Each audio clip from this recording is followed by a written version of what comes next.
Hello people, today I'm going to be doing a review for the new Dylan O'Brien movie, Love and Monsters. I had pretty high expectations for this movie. I saw one or two people put this as their number one for the year 2020, and I know this had a 92% on Rotten Tomatoes, and so I was up for it. I decided to give it a watch. It's funny, I'm now watching all the good 2020 movies now that 2020 is actually over, but yeah, let's just get right into this. Dylan O'Brien gives a fantastic performance, and this is probably his best movie. I had to think about it a little bit, but overall, I think this is his best movie. This movie is actually quite funny. Um, it's my type of humor, at least. It's very dry.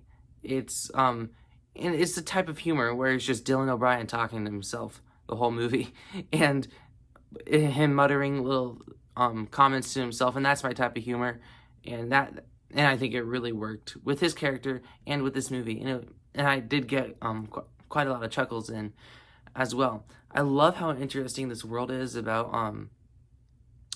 how basically, they don't necessarily set up exactly how this all happened in the trailer, so I'm not gonna say it, but the premise of how all this happened wasn't that bad. Of course, there's a lot of voiceover in this movie. It didn't necessarily bother me, but for such a small film that it was, I kind of let it slide this time around. Another thing I think this movie did a really good job with was balancing its tones. And that takes some really good directing to do, because it ranges from funny to scary to intense to kind of emotional. And so it has that big range, and it balances it all really well. I felt like it was serious during the serious scenes, scary during the scary scenes, funny during the funny scenes. And for a movie like this, and since it's not really, this is an original movie. This is not based upon anything. And so the way that they balance that with, I know the writer and directors are fairly new writers and directors, and so they definitely did a really good job with that. I like how creative the monsters were in this movie. Their designs were really cool and creative of how they did that, even though some of the CGI was not that good. But I'm assuming that most of the post-production was done during COVID, so yeah. The message at the end is almost like a COVID message. It's kind of uplifting, especially the time that we watched it, because the vaccine is making its way out there, so it's funny how much it kind of fits, especially with the ending of the movie. And like I said, this movie is really, really original. Like I said, it's not based upon anything, and so there's a lot of elements that they kind of throw in there of how cool this world is. And like I said, that's why I am down for a sequel. They kind of leave it open ended, but we don't get it.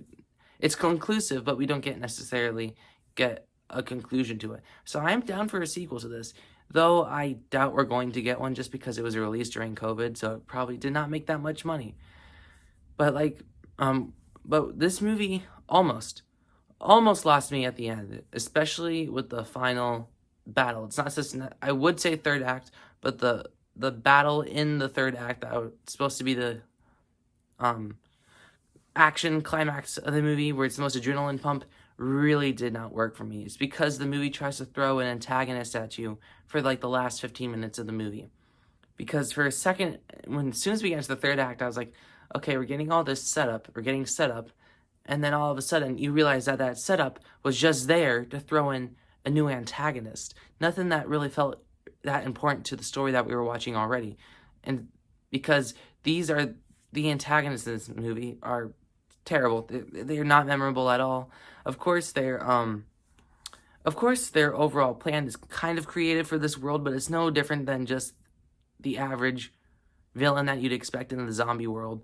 And so they felt very tacked on, and so I just did not care in the very last action sequence of this movie. Yes, they did have some cool visuals in the last action sequence. It's just I did not care. The villains just were almost laughable. It felt very, I don't want to say Nickelodeon-ish, but that's the word I feel like I'm kind of steering to.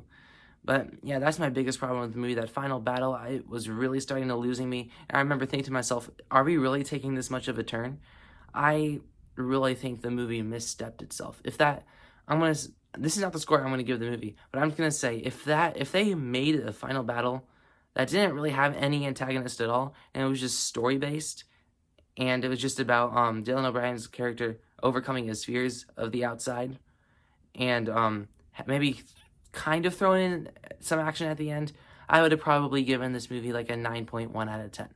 But since they kind of went with the third act that's a little stupid, I have to give this movie an 8.3 out of 10. I still really enjoyed this. I'm down for a sequel. I hope they take my criticism and listen to that, because, like I said, that final battle really soured the ending there for me a little bit. But yeah, like I said, I did like this movie. I will watch it.